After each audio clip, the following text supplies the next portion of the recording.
You can't beat something if you don't even know what it is that you're fighting. In a world where pathological parents can destroy their child's loving relationship with their other parent, survivors must fight to uncover the sinister lies behind this mind-bending form of abuse. Welcome to the Anti-Alienation Project. I'm an adult child who's been through parental alienation, and I'm working on recovery and recovering my relationship with my dad. I'm Maddie, and today we'll be discussing a question that I've gotten from so many alienated parents. It's a question that all alienated parents are desperate to have answered, and that is, what can I do to get my child back? So many alienated parents are desperate to do anything to get even a slight chance at having their child back in their lives. On the flip side, they're desperate to know what they can avoid doing to make the alienation worse.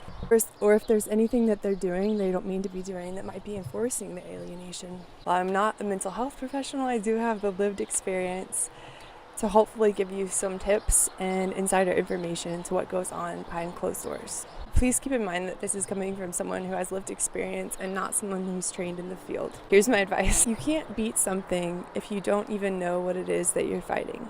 And I think a lot of alienated parents feel this way. How can I begin to combat lies if I don't even know what they're lying about? I think my child has been brainwashed to believe negative things about me, but how do I prove the negative things wrong if I don't even know what they're being brainwashed to believe? You can't beat something if you don't even know what it is that you're fighting. Parental alienation is so effective because of the insidious nature of the brainwashing tactics. To that end, I'm going to first explain each tactic used, and then I'm going to provide some ideas or advice for how to fight that tactic. This video is not exhaustive, but in my mind, from what I've been able to conjure up, there are 5 different tactics. Number 1, the parent employs tactics that make the child choose them. One of the ways they do this is they blow everything that you do wrong way out of proportion. For example, my dad is known for being late. Instead of telling us when he was late, oh, don't worry, your dad's almost here, or he'll get here soon, or not saying anything at all, my parent would always say, see, your dad's late again. He's always late. I wish he cared more about you guys. Doesn't care about anyone but himself just because he was 15 or 20 minutes late. I remember one time my dad had flown across the country to visit me somewhere. And after a few minutes, he started playing football with my brother. And my mom said, God, he hasn't seen you in months. And all he wants to do is throw football with your brother. I wish he cared more about you.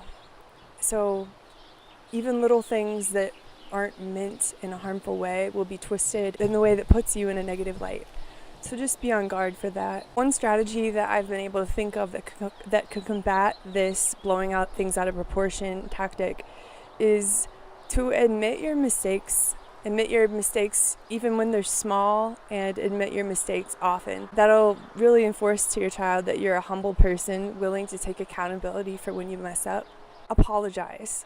This strategy will be really confusing for your child, which is sad because it's going to show them that you do love and care about them, but they've been so conditioned to believe the opposite that it might not kick things into gear for them. It might just make them have a little bit of cognitive dissonance. But anytime you can poke holes at the fake fabric of reality is a win for you. So the pathological parent will compare themselves to you at every turn, and they will use this to get their child to make them feel better about themselves, but also to make themselves appear as the victim. Comparing how much fun he is, comparing the trips that they would take us on, comparing the phones they would get us, the clothes they would buy us, the food they would make for us. There's no limit to what might be compared. I mean, really, looking back, it just makes me kind of laugh. Like, were you going that low? We're stooping that low today? Always trying to get us to comfort her. For example, if the pathological parent is single, but you're in a romantic relationship, there's a good chance that they'll remind the child of this at every turn. For example, well, dad has his wife, I have no one. I just get really lonely sometimes. Although being single is their choice, the parent will use their singlehood to enforce this victim mindset and the idea that they're lonesome and that they need you more than the other parent does. So what does this lead to? It leads to the child choosing them, protecting them, feeling worse for them because they feel bad. And this pity me, choose me strategy really has no limits. They will exploit anything, financial strain, depression, anxiety, work issues, the death of a parent, any difficulty in the pathological parent's world becomes something that they will exploit to make their child pity them and choose them. And now that I'm actually going through all of this, it makes me feel even kind of angry at what my parent did do all the time to me. This shit is not right. And why do you want to live that way? There's nothing to gain in the victimhood mentality. And I think this is the way that you fight this, the strategy that you use. With older kids, I think that it's fair to discuss, maybe in general terms. Have you heard of something in our society right now or noticed a culture of victimhood? You can ask them if they've noticed this at school, online, or in their friend group. This is just an idea. You can ask your older children whether they want to be seen as a victim or a victor of their circumstances. Just get the ball rolling in their heads. Sometimes awareness of the victimhood mentality is all that it takes for people to see when they might be falling into that and correct it. And then once they start doing that with themselves, it's easy to notice it in other people. With younger kids, this is a bit trickier. You might have to bring it up in therapy. I'm telling you, you might not know this, and I don't want to scare you, but when I told my dad everything, for example, it was way worse than he ever imagined. If a pathological parent is alienating their child and destroying a healthy parent-child bond for their own child, disregarding their emotional well-being, their mental well-being. I don't know the statistics on this, but I can say in my own case and every other case I've heard of, that child is being abused in other ways as well. Again, I don't want to scare anybody out there, but the thing is that pathological people aren't just pathological in one specific aspect of their lives. It bleeds into all the domains of being a parent. In addition to making the child choose them, they're going to make sure as hell that the child does not choose you. And the way they're going to do this is to make the child hate you and fear you. In order to make the child hate you, they're going to badmouth the crap out of you. They're going to point out all of your flaws, real, imagined, or exaggerated. They will tell lies about what you've done or said, or even who you are, lies about your character. They will more than likely enlist others, friends or family members, or just acquaintances, to help them assassinate your character to your child. Something about the way I just said that really puts it into perspective for me. Sometimes I'm so close to the subject matter that I can still gaslight myself in my head and be like, making a mountain out of a molehill, but then I hear things that I say it out loud, stuff that has been done, stuff that I've experienced, and it's like, no, it's not right. That's the effect of the brainwashing. But they're going to enlist others to help assassinate your character. And the effect that this has on the child is that, oh my gosh, so many people are telling me this about my parent. It must be true, because there's this power in numbers mentality. I have to say this is absolutely what happens, because I remember many times having people in the community or at church come up to me and say, you are so lucky to have such a selfless, holy parent. So it's kind of like a mind F. Like, everybody thinks they're amazing and selfless and holy and great, so of course they must be, so then you convince yourself that you're the bad one. Here are some common smear campaigns. Your mom or dad is bad, selfish, uncaring, unloving, deceptive, manipulative, crazy, which, as we all know, is probably just projection. The pathological parent is really just describing themselves. The strategies for both of these tactics. Number 1, live your life in a manner that proves any potential lie or accusation wrong. Number 2, make your kids aware of gossiping and triangulation in kid-friendly terms. If you have a younger child, it might be okay to say something like, it is not okay, it is never okay for someone in your family to talk poorly about someone else in your family. Or, we don't talk poorly about our family, we love everyone the same. I don't know, you can come up with your own version, but make sure that they know that it's wrong, because if they know it's wrong and they hear one parent say something damning about the other parent, maybe a light bulb will click off in their head and maybe they'll remember you saying that. Another strategy for smear campaigns, which I know that this has probably been told to you already and you probably don't even want to hear it, but show them through your actions that you're good, selfless, loving, caring, authentic, genuine, and stable. And here's a big one that I know you're not going to want to hear. Don't speak badly about them. this is gonna backfire. I remember if my dad even went close to talking about my mom in even a slightly critical light, I was so defensive. It dug him in a deeper hole looking back on it, because I would be angry at him, and in my head it proved the point. He is not nice because he's talking bad about mom. I know this is frustrating because it's so hypocritical. How is that parent allowed to talk crap about you all day long, but you can't even hint at something? I know. Trust me, I know. It's not right, it's not fair, but I'm just saying, if you want to try to fight this, you cannot speak ill about your other parent. You cannot, okay? Specifically you. I didn't say that you can't get someone the child trusts to mention something that's wrong or a lie. Maybe someone they trust and love and know who's not you can say something, but you can't. Please.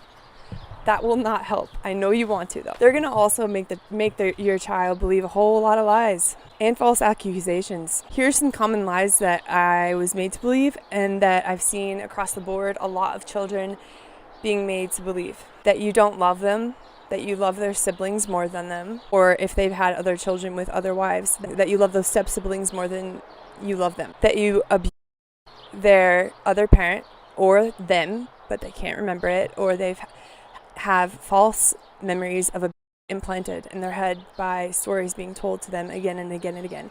Yes, this can happen with children. That you cheated on their other parent, that you physically abused their other parent, that you have no empathy, perhaps no soul, that you have some sort of mental illness or personality disorder. Not only do they use these lies to enforce the fact that they're the victim, pity me, choose me, but also to instill fear in the child. And this will cause true fear in your child. At age 9, during the alienation, once it was, kind of solidified for me, I was diagnosed with an anxiety disorder and childhood depression. Now, strategies for this tactic of making the child believe lies and false accusations, to me, is a little bit harder to fight because I can't tell you what lies are being told. I can tell you what lies I was told, but I can't tell you all the specific lies that your child is being told. While you can't predict their lies, what you can do is tell your child preventative truths, especially during a custody battle or a divorce. For example, you want to reinforce Mommy and Daddy cared about each other very much. There was no infidelity. If the kid is older, you can tell them that we didn't cheat on each other. We don't make a good team anymore. Do your own variation of that. And finally, the last tactic we're going to talk about today is the repetition of stories to create false memories in the child's head and get the child to accept this manufactured version of reality. This is the one that really screws you up long term, being the adult child. Because at this point, I don't really know what all is true, what all is fake, what all is exaggeration. I know some stuff. I know the important big stuff, most of it, but it's just a mess in there. Example for this, false memories being implanted, is that, I was always told Dad abandoned you. I can't believe he abandoned you. When in reality, no, she actually filed a bogus restraining order. There was a restraining order you filed, and then you wouldn't let him near us. He wanted to see me, he just wasn't allowed to. I was told again and again that he abandoned me. Believing that for so long really was like having to cope with true abandonment because I believed it. So the strategy for this is really tricky. This might sound a bit extreme, but my suggestion is that if you suspect that your child is living in a false version of reality, it might be wise or helpful for them to hear the truth from someone they trust that's not you, because they've been taught to believe you're deceptive and manipulative. So anything that you say like that will actually work against you. If that's impossible or just something you don't want to do, then you can always reaffirm your child about how much you love them now and you've loved them every day of your life, and you just want a chance at being in their life. This is not an exhaustive list, but I think it's a start. If this video is helpful, please leave it in the comments below, and I'll try to do a part 2, because I probably could think of a whole bunch more. It's been my life for 20 years. I want to end with some hope as always, right? What they told my dad 20 years ago still stands today. Live in a way that contradicts the lies. Can't change this overnight. It's a long waiting game. But the truth comes out eventually. Your kid is not hurting you on purpose. If they knew the truth, everything would be different. Maybe they don't know the truth right now. And that's one thing that I've had to learn. I'm a little bit embarrassed to admit this, but my dad has always maintained that my mom turned me against him to hurt him and to isolate me. He said that since the start. And my mom, in response, said, "Your dad is so manipulative, he's saying this. You don't feel like I'm doing that, do you?" As if at 9 years old, I could tell the difference or know what to say. Of course, I said, "No, you're not. Of course not, Mom. These are my own beliefs. These are my own choices." 9-year-olds can't consent. 10-year-olds can't consent. Not when it comes to brainwashing and psychological manipulation and child abuse by their own parent who they believe loves them and who they trust. So my dad always said that, but I didn't realize it was true until I was 29. And I really wish I had realized it was true sooner. I'm telling you all of this so that you can believe that your child is going to question everything, but not until they're ready. That's what's really crappy about this whole situation, that it is a waiting game. Challenge I'm going to put out there today is going to be for the alienated parents. I can't say that I know what that trauma feels like. I can imagine what it feels like, and even the thought of it is more than I can handle. I do want you to know that your child is acting in proxy of your ex-partner. It might be hopeful anytime you start to get resentful or even angry or frustrated with your child, which I know happens because I remember that with my dad. Try to reframe it. Try to tell yourself they're just weaponized. They've been weaponized by your ex. You can tell yourself, no, this is not who they are. They've been weaponized. They've been brainwashed. Please believe that too when you tell yourself, because that's the absolute truth. You're not the person that they have been made to believe you are. You don't deserve this. And the challenge for this after this video is for you to do that, to reframe it in your mind, redirect your anger towards that ex, fight to get you, and use that anger to get you to fight harder. Anyway, that's all for today. I hope that you got some value out of this video or that you've learned something today. Thank you for listening. Thank you for supporting this project that I'm doing. I haven't seen many adult children speak out, and I think until more adult children speak out, nothing is going to change. Nothing is going to change in the court system. This bogus movement that parental alienation isn't real, that's just going to keep perpetuating, and people like One Mom's Battle are just going to keep spreading misinformation. If any adult children are listening to this, please use your voice. Use your voice in some way, even anonymously. If you do want to use your voice and talk with me, I would absolutely love it, because I still haven't really spoken with any adult children of alienation, and I'm trying to get people to think about it by posting videos, and I want to get through to those adult children so badly that haven't figured it out yet. So I'm trying to think of ways to make videos that kind of tip them off. As always, thanks for listening to the Anti-Alienation Project. I'll see you next time. Bye.